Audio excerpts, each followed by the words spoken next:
Muchas gracias. Primero, muchas gracias por la invitación.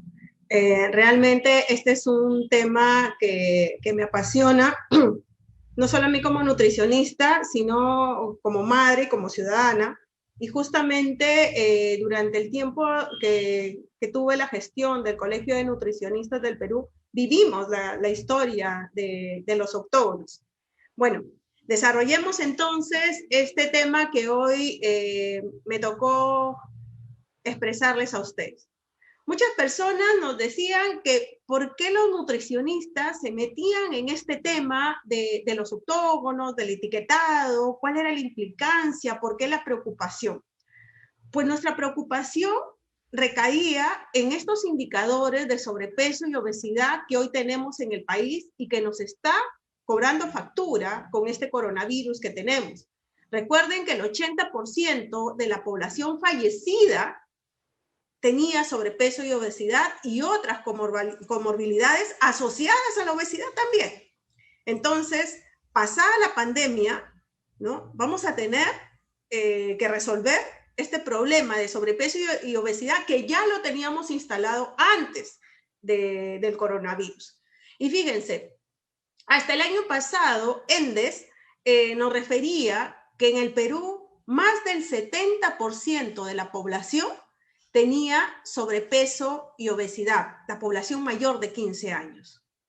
No me imagino cuánto se debe haber incrementado en esta pandemia y sobre eso también deberíamos trabajar en futuras políticas públicas. Pero ¿qué es lo que nos inquietaba a los nutricionistas? Al margen de esta pandemia instalada en el mundo, nuestros menores, niños menores de 5 años, casi el 10% en ese entonces, tenían ya sobrepeso y obesidad.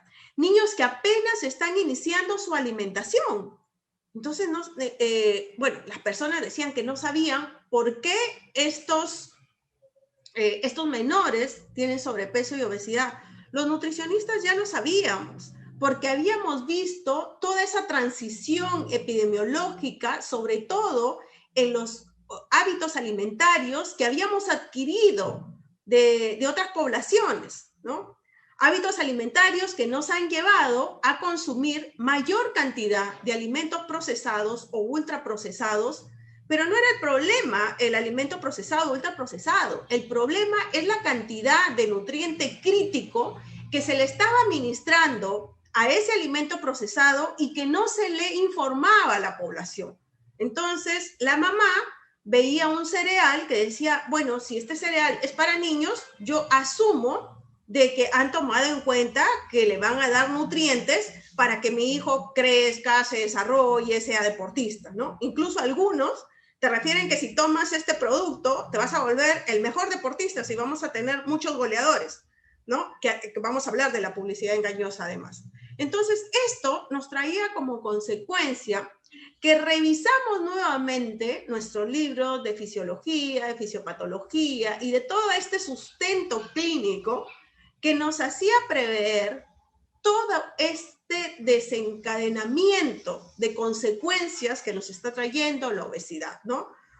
Para empezar, el peso que soporta una persona está relacionada con la talla que tiene. Y si nosotros le ponemos más peso a ello, ya empiezan los problemas ortopédicos, los problemas metabólicos, que el colesterol se sube, que aparece la diabetes, que la presión se sube, que hay problemas con el hígado. En realidad, la obesidad afecta a todos los órganos. Incluso hay muchas personas que refieren, incluso hay dichos que refieren que el gordito es una persona feliz, cuando eso fisiopatológicamente no es verdad. Por el contrario, hay una depresión, hay bajo estima y esto trae como consecuencia aislamiento. Pero si todas estas consecuencias no son suficientes para las personas que están a cargo del diseño de políticas públicas o para la producción de nuestro país, pues vamos acá. Una persona obesa va a implicar que haya mayor gastos en salud. No es lo mismo tratar a una persona con obesidad que a una persona con peso normal. Y eso lo hemos visto hoy con el coronavirus. ¿Cuántas camas más hemos tenido que instalar? ¿Cuántos respiradores más hemos tenido que instalar? ¿Cuánto nos está costando esta pandemia? ¿Y a cuántos de ellos que se los han llevado tenían sobrepeso y obesidad? Y en el otro caso, la productividad, la calidad de vida a lo que vamos a enfrentar a las personas con obesidad. Por eso es que este es un tema que no acaba solamente con la ley de alimentación saludable. Necesitamos políticas públicas porque no estamos hablando de solamente los adultos, sino estamos hablando de niños, estamos hablando de pérdida de años de vida saludables para ellos, ¿no? Entonces, esto nos traía como consecuencia que hagamos algo en nuestro país, ¿no? Y en nuestro país ya teníamos una ley, la ley 30021, que es la ley de la promoción de la alimentación saludable, para niños, niñas y adolescentes, y no es que solamente va dirigida la alimentación saludable hacia ellos, sino va dirigida a toda la población. Pero ¿por qué insistía? ¿Por qué esta ley era tan específica en hablar en niños y niñas y adolescentes, ¿no?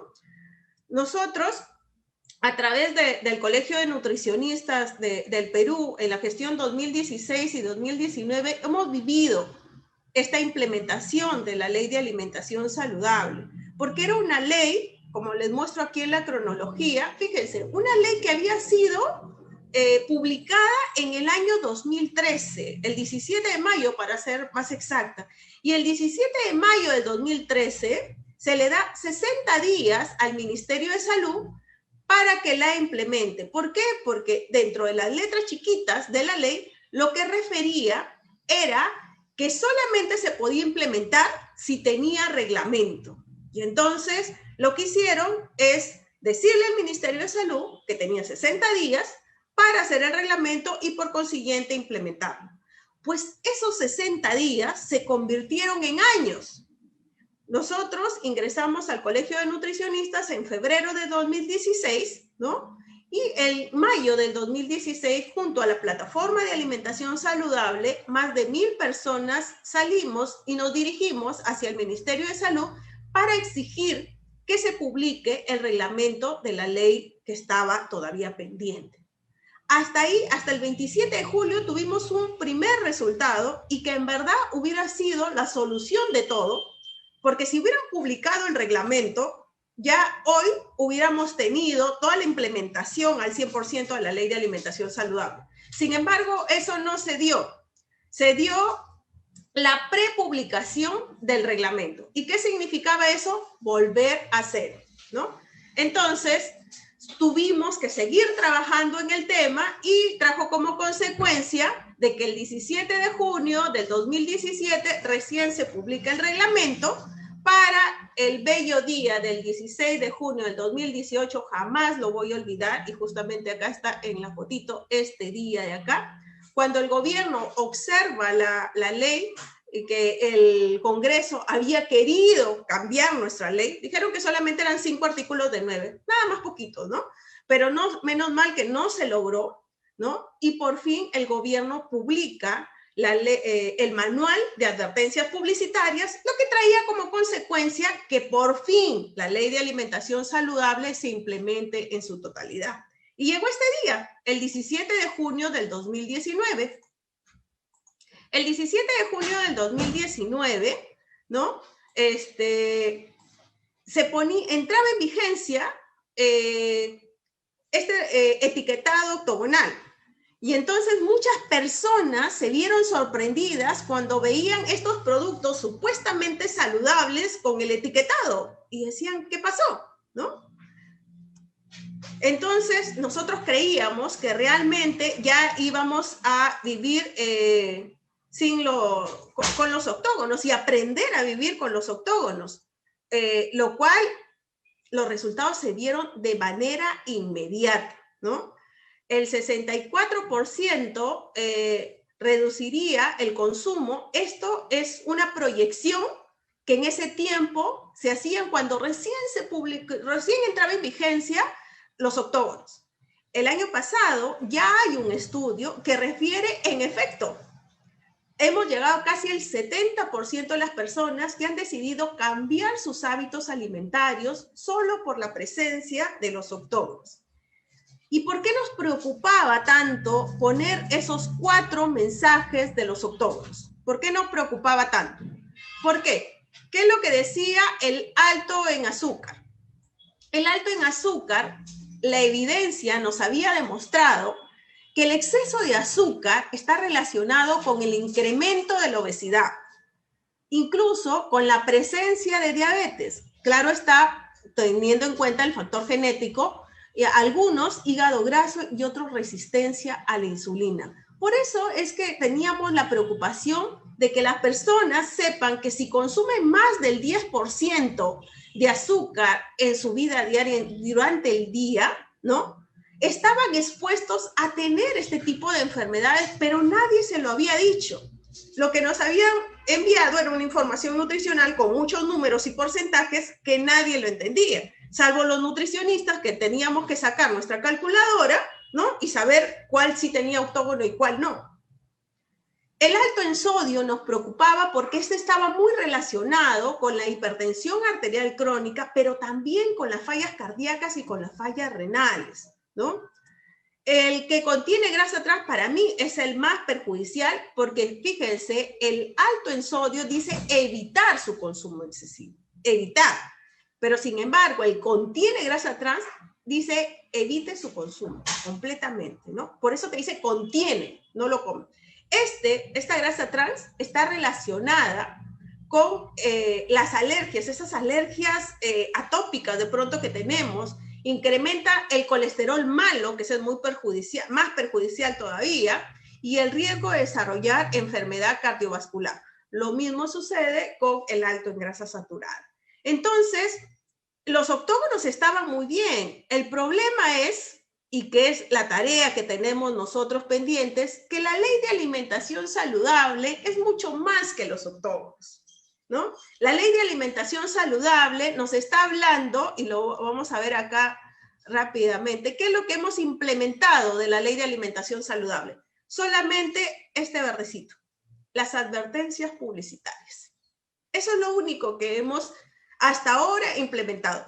Todo lo demás está en proceso, ¿no? Un proceso muy lento que parece como el proceso de los 60 días que se les dio para tener el reglamento, lo cual preocupa, ¿no? La ley de alimentación saludable, esto lo voy a pasar rápidamente en honor del tiempo, habla de una promoción de educación nutricional, que se trabaje en contenidos técnicos con los expertos en alimentación y nutrición y que tengamos las alianzas con los profesores. ¿Por qué creen que la publicidad va dirigida hacia los niños? Porque si tú insertas conocimientos, hábitos a los niños pueden ser efecto multiplicador mucho más rápido, ¿no? que otro grupo etario, ¿no? Esto va a traer como consecuencia que nosotros garanticemos la calidad, la cantidad nutricional de nuestros escolares, ¿no? Promover la educación alimentaria, el observatorio de nutrición. Tenemos un observatorio, me van a decir, oye, pero si ya tenemos un observatorio, pero realmente la intención, el objetivo del observatorio de nutrición y de estudio de sobrepeso y obesidad es que se haga una vigilancia de manera tal que nos sirva para nosotros tomar medidas. Es lo mismo que está pasando hoy en la pandemia. Seguimos sumándolos, pero necesitamos tener efectividad, necesitamos tener un plan. No necesitamos contar. Yo ya sé cuántos obesos tengo. Yo lo que necesito es, a partir de la información que tenemos, el generar políticas públicas, ¿no? Hacia eso tenemos que trabajar. Los kioscos y comedores, bueno, se han dado las normativas, pero nada hacemos con normativas cuando no sabemos, y eso todavía sigue pendiente, que lo vamos a discutir, es ¿quién fiscaliza? Es el Ministerio de Educación. ¿Cuánta capacidad tiene el Ministerio de Educación de fiscalizar, ¿no? este proceso? Y vamos aquí al tema que nos toca. Publicidad de alimentos y bebidas no alcohólicas, ¿no? Y esta publicidad que va dirigida a nuestros niños, ¿no? Que tiene que ser basada en el principio de la veracidad. Y el principio de la veracidad es no me ocultes información, dime la verdad, ¿no? Aunque duela, dime la verdad, ¿no? Y justamente esta publicidad tiene que tomar en cuenta el hecho que al ser dirigido a niños, no podemos tener una publicidad que lleve o traiga como consecuencia que los niños lleven a conclusiones equivocadas, ¿no? Por ejemplo, acá he puesto la imagen menos atroz, pero por ejemplo hay uno que tiene un producto que sale un superhéroe, entonces el niño dice, si me como este producto, entonces voy a ser superhéroe. U otro que ponen a un deportista, entonces el niño dice, entonces si yo tomo este producto voy a meter goles, ¿no?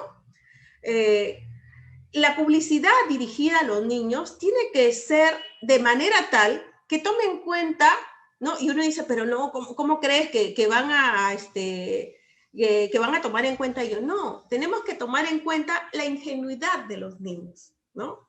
La credulidad de los niños. Los niños creen, ¿no? ¿Por qué creen que todo va dirigido hacia ellos? La inexperiencia en esto de discernir si está bien o está mal. Y sobre todo la lealtad que tienen los niños. Esto está ya normado en el Código del Consumidor. Quiero enseñarles algunos de los ejemplos que hemos tenido durante todo este tiempo.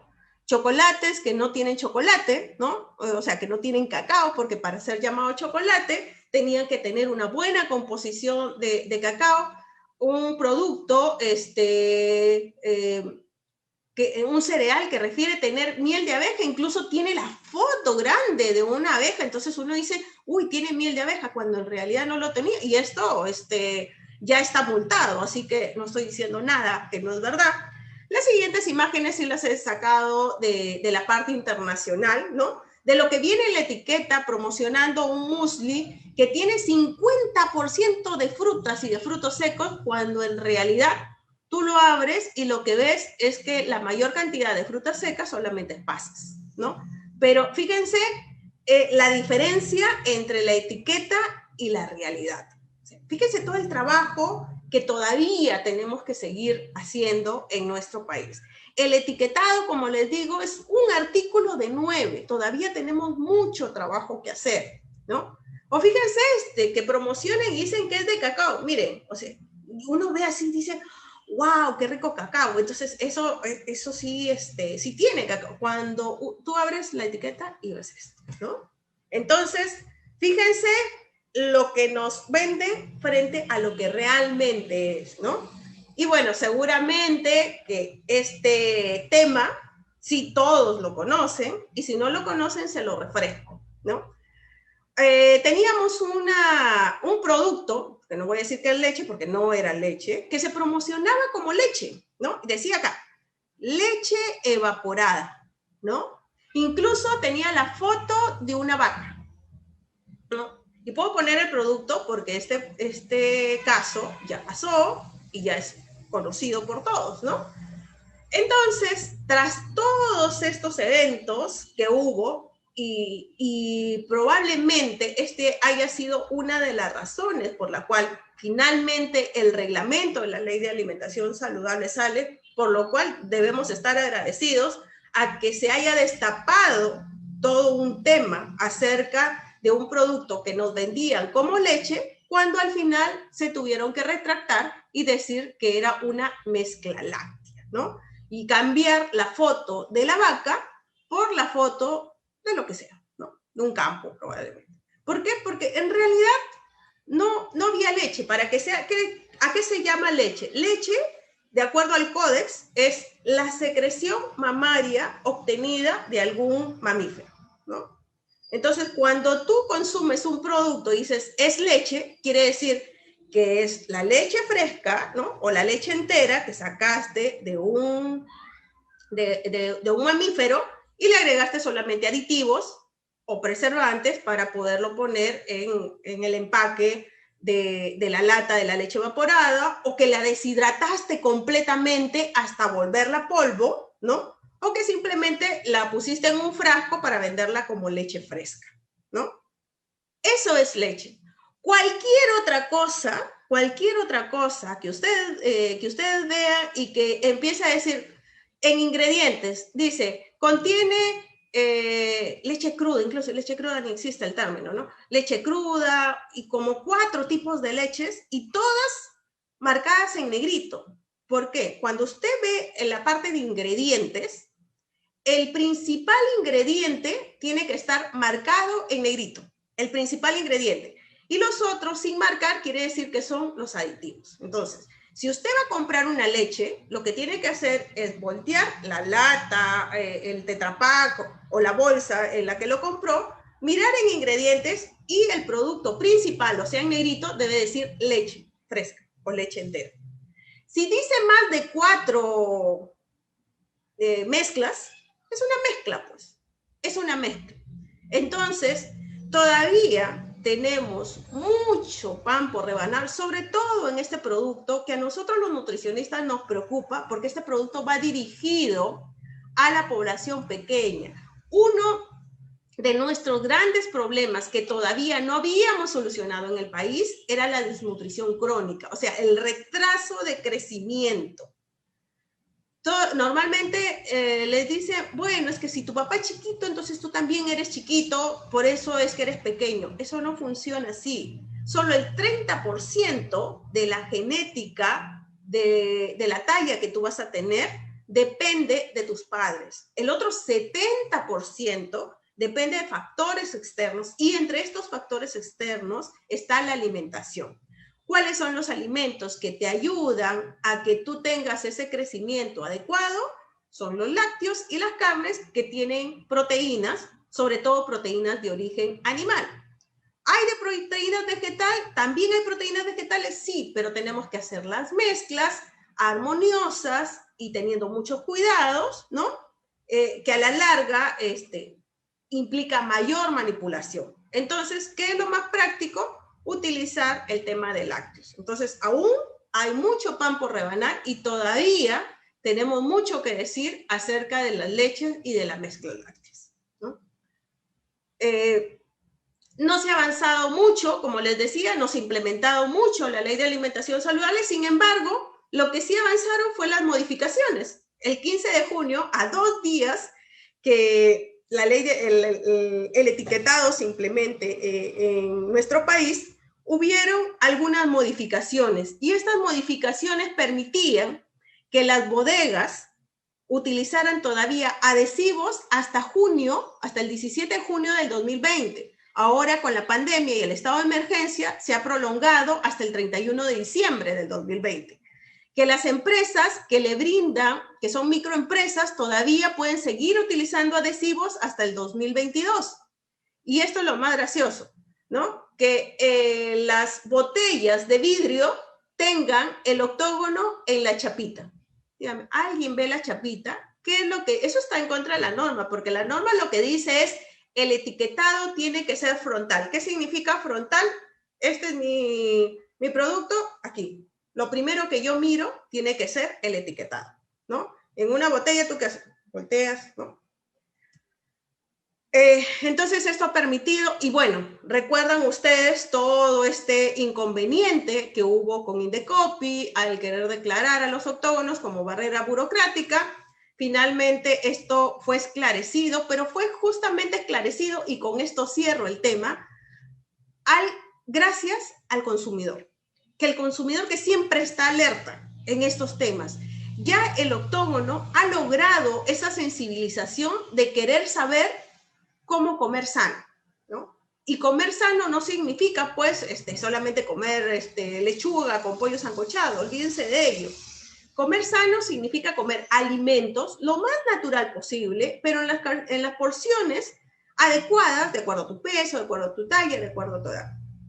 Intentaron anular o desestimar a los octógonos, declarándolos como barrera burocrática inmediatamente desde el espacio de los nutricionistas, porque nosotros todavía seguimos unidos y comprometidos con defender la salud y nutrición de todos los peruanos. Empezamos a trabajar en redes y haciéndole conocimiento al usuario, al consumidor, lo que pasaba. Y esto se hizo una cadena grande y a Dios gracias, ¿no?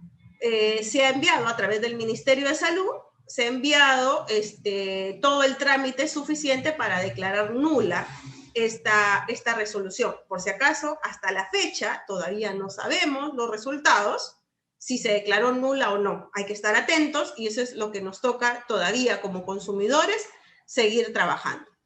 El consumidor debe recibir la información adecuada. ¿Y por qué debe recibir la información adecuada? Porque estamos hablando que todos estos productos están dirigidos a la familia, a la comunidad y sobre todo porque esto significa vida. Estamos hablando, como dicen los del FDA, ¿por qué ustedes hacen tanta revisión? ¿Por qué revisan todo? Porque todo eso que entra lo van a comer nuestros ciudadanos y nosotros respetamos eso. Ojalá quisiera escuchar que eso suceda en el país. Tiene que suceder en algún momento.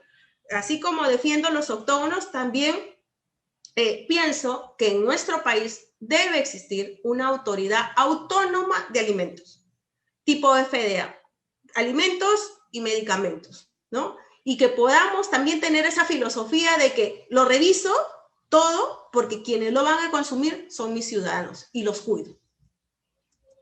Y por eso es que voy a seguir siempre defendiendo a los autóctonos y como nutricionista a seguir brindando información adecuada. Gracias, creo que estoy en el tiempo, ¿no?